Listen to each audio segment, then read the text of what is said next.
أعوذ بالله من الشيطان الرجيم بسم الله الرحمن الرحيم الحمد لله رب العالمين والصلاة والسلام على سيد الأنبياء والمرسلين أبي القاسم محمد اللهم صل على محمد وآل الطيبين الطاهرين ولعنة الله على أعدائهم أجمعين.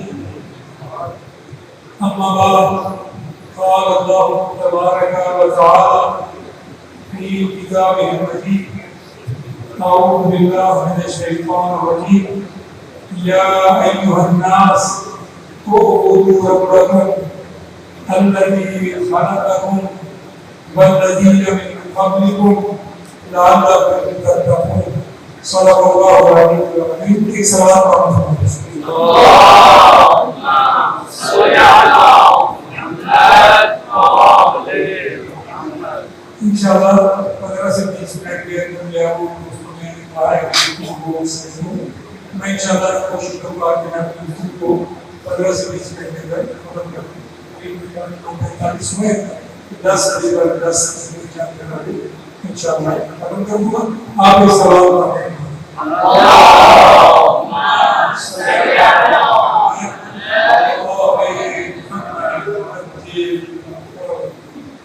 عزیزان، میں نے جو آپ کے سامنے آیت شریف کی تلاوت فرمائی ہے یہ آیت سورہ بقرہ کی 21 نمبر آیت ہے. اس میں اللہ تعالیٰ کیا فرما رہا ہے؟ اللہ تعالیٰ یہ فرما رہا ہے یا ایھا الناس، سب لوگوں سے مخاطب ہے، فقط مسلمان نہیں، سب لوگ الناس. اے لوگوں اعبدوا ربکم، تم اپنے رب کی عبادت کرو. پھر آگے جو اگلی صفت بیان کی، کون سا رب؟ یعنی رب کون ہے؟ رب الذی خلقکم، اس نے تمہیں خلق کیا، والذین من قبلکم، اور تم سے پہلے والوں کو بھی اسی نے خلق کیا، لعلکم تتقون، تاکہ تم متقی بن جاؤ. عبادت کرو تاکہ متقی بن جاؤ، یا حق اس لیے کیا کہ تم متقی بن جاؤ. بس اس لیے نقطہ جو بیان کرنے والا ہے کہ ہمیں اپنے رب کی عبادت کرنی چاہیے. تو رب کون ہے؟ رب وہ ہے جس نے ہمیں خالق کیا. عزیزاں فکر کیجیے گا، یہ بالکل ایک معقول بات ہے کہ جس ذات نے انسان کو خلق کیا ہے وہ جانتا ہے کہ انسان کی ذات میں کیا ہے، اس کے مسائل کیا ہیں، اس کی مشکلات کیا ہے، اس کی کامیابی کس میں ہے، اس کی کامیابی کے فیکٹرز کیا ہے. ذرا جس نے خلق کیا ہے اس کو پتا ہے، لہذا جس نے خلق کیا ہے وہی انسان کا رب ہے. رب کا کیا معنی؟ رب یعنی انسان کا صاحب اختیار، وہ ذات جس کو انسان پر اختیار حاصل ہے، وہ ذات جو انسان کی مالک ہے، وہ ذات جو انسان کا مدبر ہے، تدبیر کرنے والا ہے، مینج کرنے والا ہے. یہ اگر سادہ طور پر کہہ جائے وہ ذات جو انسان کو پرورش دینے والا ہے. ایسا قرآن پاک کیا کہہ رہی ہے؟ اعبدوا ربکم، اپنے پرورش دینے والے کی عبادت کرو. اور پرورش دینے والا کون ہے؟ اللہ ہی خلقکم، جس نے تمہیں خلق کیا وہی پہ پرورش دے سکتا ہے. اس کو پتا ہے تمہیں کیا چاہیے کیا نہیں چاہیے، کس میں تمہاری سعادت ہے، کس میں تمہاری کیا وہ شکایت ہے، تمہاری کامیابی کا راستہ کون سا ہے کون سا نہیں. تو لہذا انسان کا رب، پرورش دینے والا، اس کا مالک، اس کا مدبر، اس کا مینیجر، وہ وہی ہو سکتا ہے جس نے اس کو خلق کیا اور اللہ تعالیٰ کی ذات. اور جو اللہ تعالیٰ نے تمام مخلوقات پورے جہان کی پرورش کرنے والا ہے اور پرورش کرنے کی ذمہ داری اس کے اوپر ہے، اس نے انسان کی اور دیگر تمام موجودات کی پرورش میں جو چیزیں تخلیق کی وہ ساری کائنات کو انسان کی پرورش کرنی ہے، انسان دیگر موجودات کی پرورش کرنی ہے، ایسا وہ چیزیں کہ جو موجودات کو چاہیے ان کے اختیار میں. مثلا ہم انسان ہیں، ہمیں زندہ رہنے کی ہوا چاہیے، اللہ تعالیٰ نے ہوا دی ہے، سورج کی روشنی چاہیے، زمین چاہیے، پانی چاہیے، پودے چاہیے، اللہ تعالیٰ نے عطا کی ہے. اسی طرح جانوروں کو زندہ رہنے کے لیے سانس چاہیے، ہوا موجود ہے، ان کی کھانے پینے کے لیے انتظامات موجود ہیں، پودوں کو اسی طرح پانی کیا. یعنی جس موجود کو پروان چڑھنے کے لیے جس چیز کی ضرورت تھی اللہ تعالیٰ نے کام کیا. کیوں؟ کیونکہ وہ رب ہے، اس کا کام یہی ہے، تو اس نے موجودات کو پرورش دے دی. لیکن ان موجودات میں انسان ایک ایسا موجود ہے کہ جس کی پرورش میں اور بھی فیکٹرز دخیل ہیں. انسان کی پرورش کے لیے مگر اس کو آکسیجن کافی نہیں ہے، انسان کی پرورش کے لیے اس کو فقط غذا کافی نہیں ہے، بلکہ انسان ایک ایسا موجود ہے کہ جسے اللہ تعالیٰ نے فکر کرنے والا بنایا، سوچنے سمجھنے والا بنایا. اللہ تعالیٰ نے اس کو اختیار دیا، ارادہ دیا. لیکن ایسی ایک موجود کی پرورش کے لیے قانون ہونا ضروری ہے. ایک ایسا قانون بنایا جائے کہ جس قانون پر عمل کرتے ہوئے وہ رشد کرے، وہ تکامل حاصل کرے. اللہ تبارک و تعالیٰ وہ رب ہے، باقی سب موجودات اور انسان کے حوالے سے معاملات ہیں جس کے اندر انسان کا اختیار نہیں ہے، اسے کہتے ہیں وہ رب تکوین ہے، تکوینی ربوبیت کا ذمہ دار اللہ تعالیٰ. لیکن انسان کے لیے تکوینی ربوبیت کے ساتھ ساتھ تشریعی ربوبیت بھی اللہ تعالیٰ نے رائے کر دی ہے. اور وہ کیا ہے؟ اللہ تعالیٰ نے انسان کو یہ بتایا ہے کہ تم نے کس قانون کے مطابق زندگی گزارنی ہے، اور اگر اس اللہ تعالیٰ کے بتائے ہوئے قانون کے مطابق زندگی گزارو گے تو تم دنیا میں آخرت میں کامیاب. اصلا اللہ تبارک و تعالیٰ کے علاوہ کسی اور موجود کو، کسی اور انسان کو، کسی اور نظام کو انسان کے لیے قانون بنانے کی اجازت نہیں ہے. اگر بناتا ہے تو ہے قانون انسان کے لیے بنانا وہ فقط اور فقط اللہ تبارک و تعالیٰ کے ذمہ ہے. یہ وہ افراد، وہ زبان جن کو اللہ تعالیٰ نے اجازت دی ہوئی. مثلا کو جیسے اللہ تبارک و تعالیٰ کی اجازت سے رسول اکرم صلی اللہ علیہ وسلم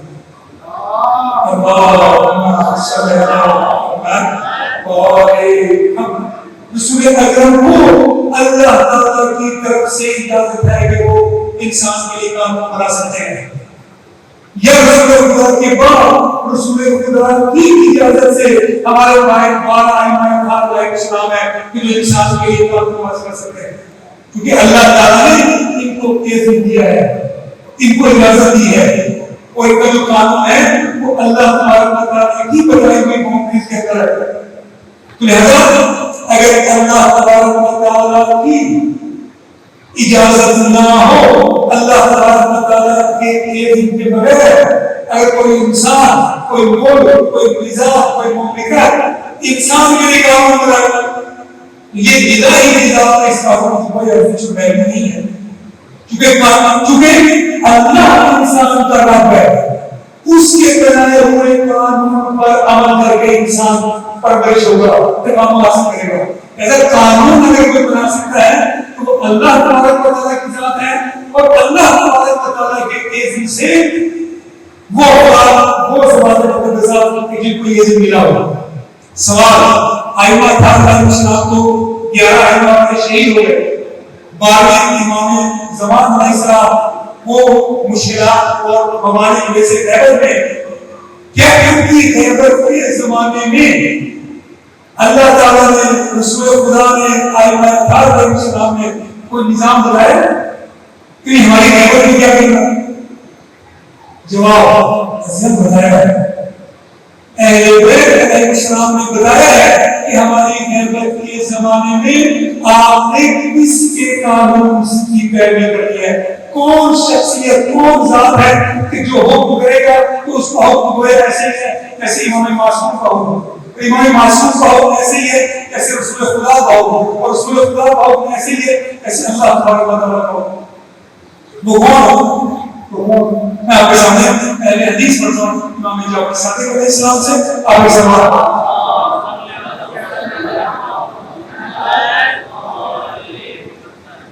امام صادق علیہ السلام کی حدیث کی کتاب بتا رہی ہے. میں جس کتاب سے پڑھ رہا ہوں مستدرک الوسائل ہے. امام فرماتے ہیں من کان منکم ممن قد روى حدیثنا ونظر فی حلالنا وحرامنا وعرف احکامنا. امام کہتے ہیں کہ تم میں سے جو شخص ہماری حدیثوں کو روایت کرے، ہماری حدیثوں کو بیان کرے ایک بات، اور وہ ہمارے حلال اور حرام کے اندر صاحب نظر ہو، فنظر فی حلالنا وحرامنا وعرف احکامنا، اور ہمارے احکام کو جانتا ہو. تو کیا کرنا ہے؟ اشیو سے بتانا کہ اے امام صادق علیہ السلام اشیو، اگر ہماری غیبت میں، ہماری غیر موجودگی میں ایک ایسا شخص ہو کہ جو ہماری حدیثوں کو بیان کرنے کی صلاحیت رکھتا ہو، ہمارے حلال و حرام کے اندر صاحب نظر ہو، آقا میں الہی کو جانتا ہو، تو کیا کرنا ہے؟ فَلْيَرْضَوْا بِهِ حَقًّا، تم نے راضی ہونا ہے اس کے حاکم ہونے میں، وہ حکم دے گا، اس کی بات مانی جائے گی. وَإِنْتِقَادِ فَإِنِّي قَدْ جَعَلْتُهُ عَلَيْكُمْ حَاكِمًا، میں اس کو تمہارے اوپر حاکم کرا دے رہا ہوں. پھر بات ہے وَإِذَا حَكَمَ بِحُكْمٍ، اور اگر وہ کوئی حکم کرے فَلَمْ يُقْبَلْ مِنْهُ، اور قبول نہ کیا جائے، اس کی بات کو نہ مانا جائے، فَإِنَّمَا بِحُكْمِ اللَّهِ، بے شک وہ ہے اللہ کے حکم ہے استخفا، کہ جس کی جو ہے وہ اس کو خفیف کیا گیا، اس کو نہ مانا گیا، یعنی اس شخص کے حکم کو نہ ماننا گویا ایسا ہی ہے اللہ تبارک و تعالیٰ کے حکم کو نہ مانا گیا. وَعَلَيْنَا أَنْ، اور ہماری بات بات کیا اس نے، اگر اس نے اس شخص سے بات نہیں مانا، فَالرَّادُّ عَلَيْنَا كَافِرٌ، اور جو ہماری بات کرے گا وہ کافر ہے. یعنی مراد تو اللہ کا کافر ہوں، مراد تو اللہ، اور اللہ تعالیٰ کی بات کرنے والا ہے. وَهُوَ عَلَى حَدِّ الشِّرْكِ لِلَّهِ، اور اللہ تعالیٰ کو شرک کرنے کے درجے پہنچ گیا.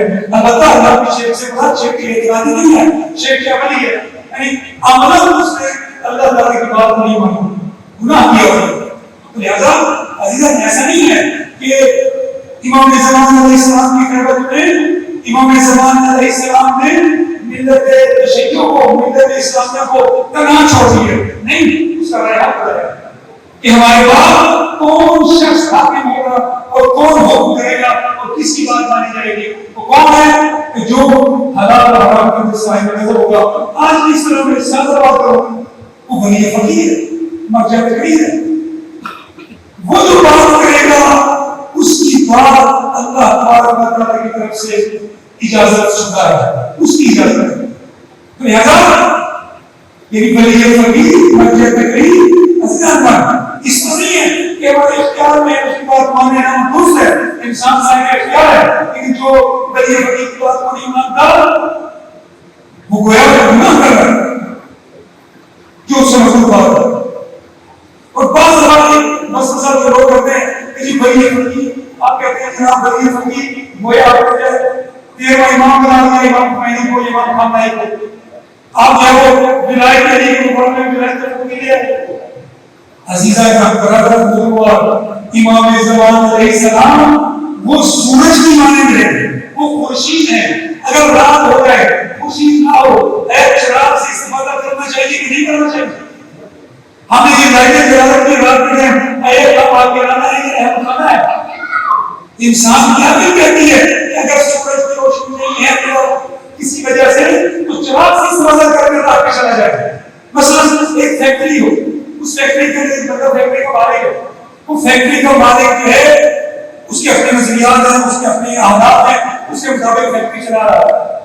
اس کو کسی مسافر کو جانا پڑے گا، کوئی مثلا شادی آ گئی، حج میں چلا گیا یا رات میں چلا گیا، تو فیکٹری کا مالک 1 مہینے کے لیے حج میں چلا گیا 25 دن کے لیے. اب وہ جب حج میں چلا جاتا ہے اپنی فیکٹری کو بغیر کسی مدیر مینیجر اور اس کو چلانے والے کے فیکٹری بند ہو جاتی ہے.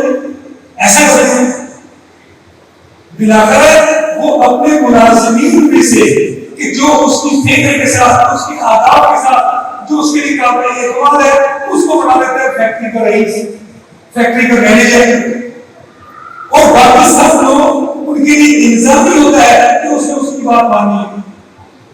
لہذا ولی فقیہ اصل اس کا امام زمان علیہ السلام سے کوئی مقایسہ نہیں ہے مقام و منزلت کے اعتبار سے, زمین سے آسمان کا فرق ہے.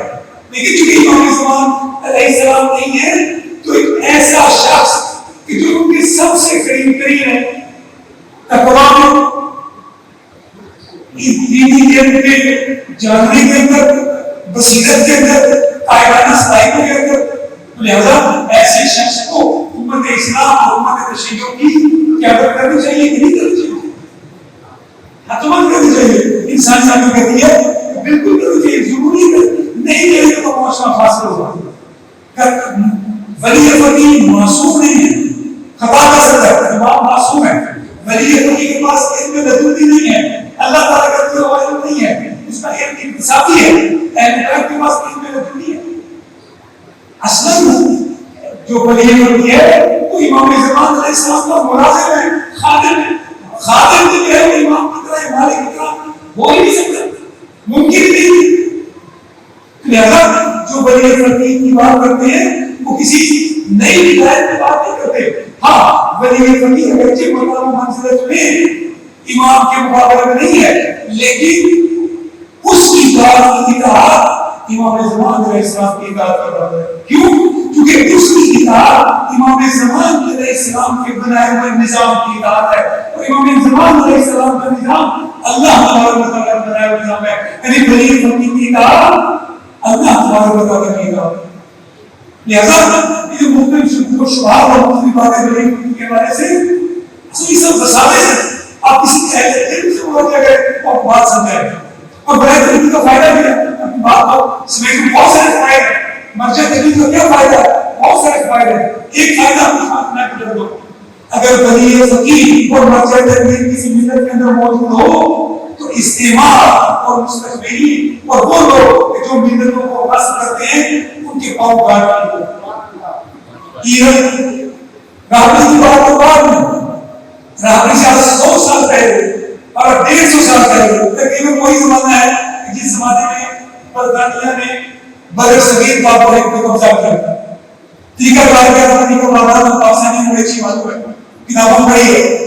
انہوں نے پہلے کمپنی بنائی, یعنی اندازہ کریں کہ برطانیہ کی یہ پہلے تھی کہ جو بر صغیر کا بادشاہ تھا اس نے برطانیہ کے ایک زمانے میں برطانیہ کے وزیر خارجہ سے ملنے سے انکار کر دیا تھا.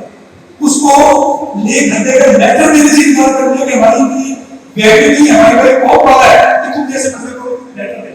کیا طریقہ بات برس کی بات میں ایک کمپنی بنائی گئی, ایسٹ انڈیا کمپنی. آہستہ آہستہ وہ کمپنی بنتی رہی اور ایک وقت آیا وہ ایسٹ انڈیا کمپنی جو ہے اس کے تھرو برطانیہ پورے ہندوستان کو واپس ہو گئی. یہی 4 بندے ایران میں جو برطانیہ کے وارد ہونے کے لیے ایران میں ایک کمپنی کو وارد کیا. اس کمپنی کا کام کیا تھا کہ وہ ایران میں جو تمباکو لگایا جا رہا ہے وہ سارا تمباکو وہ خریدے گی, وہ اس کی جو ہے وہ آپ کے لیے اس کا جو لائسنس ہے اس کے پاس ہے, وہ بس بیچے گی اور گورنمنٹ آف ایران کو پیسے دے دے. یہ بات آپ زمانے کے مدد فرید تھے مرزا شیرازی ان تک پہنچی کہ اگر اس طرح یہ معاملات ہو گئے تو اس ایران کے اوپر برطانیہ آگے ہو جائے گا. لہذا اسی وقت اس مسجد نبوی میں ساری چیزوں کا انالیسس کیا, تجزیہ کیا, انہوں نے فتویٰ دے دیا کہ آج سے تمباکو کا ہر قسم کا استعمال وہ امام زمان علیہ السلام سے جب تک کیا کرتا ہے. لہذا پورے ایران میں تمباکو مان لو, ہاں جی, نہ اس کی خواہش نہ اس کا استعمال, اصلاً تمباکو کو بندی رکھے. اسے کیا ہوا؟ اصلاً برطانیہ جو ایران کو بندی نہیں کر سکتے. اصلاً یہی ولی فقیہ مرجع دلیل امام زمان علیہ السلام کی غیبت میں یہ امام زمان علیہ السلام کا نوکر اور خادم وہ ملت تشیع اور ملت اسلامیہ کا رہبر ہے. اس کی قیادت میں، اس کی فرمائشات پہ، اس کی قیادت میں ملت اسلامیہ کو عمل کرتا ہے۔ لہٰذا انشاءاللہ اب آپ کے دعوت کے کیا فرمانات اور کیا ان کی بزرگواریاں بھی آپ سب مجھ سے لے کر جانتے ہیں، تو انشاءاللہ تکرار نہیں ہوگی، مزید میں تکرار نہیں کرنا چاہتا، مگر یہ ذرا چاہتا ہوں کہ جو ملت تشیع ہے اس کی قیادت اور اس کے ذریعے کامیابی، اس کا نسخہ اہل بیت علیہ السلام نے بیان کیا ہے۔ وہ کیا ہے؟ اہل بیت علیہ السلام کی قیادت میں تشیع کا دعویٰ، تشیع کا قائد وہ ولی فقیہ ہے، مرجع فقیہ ہے۔ لہذا جتنا ممکن ہو سکے فکری اعتبار سے، عملی اعتبار سے ہم ان بزرگواروں کے ساتھ اپنے تعلق کو مضبوط کریں، تاکہ یہ تعلق کو مضبوط کرنا ہمارے لیے دنیا میں بھی سعادت کا باعث بنے اور آخرت میں بھی سعادت کا باعث بنے۔ ایک